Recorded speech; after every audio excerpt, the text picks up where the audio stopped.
Welcome to radiator ரகசியம்.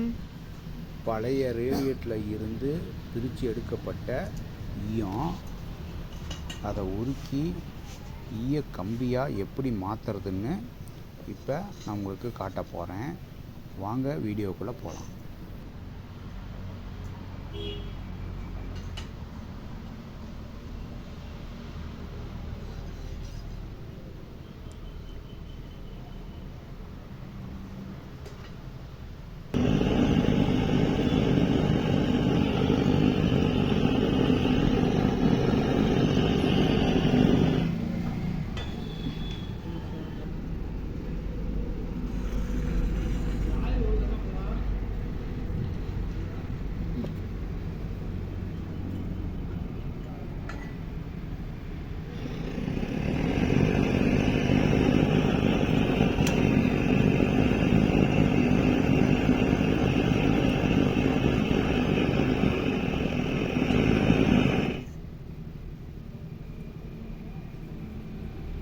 இந்த video பிடிச்சிருந்தா சப்ஸ்கிரைப் பண்ணுங்கள், மறக்காம பக்கத்தில் பெல் பட்டனை கிளிக் பண்ணுங்கள். பாய் பாய். லைக் பண்ணிடுங்க.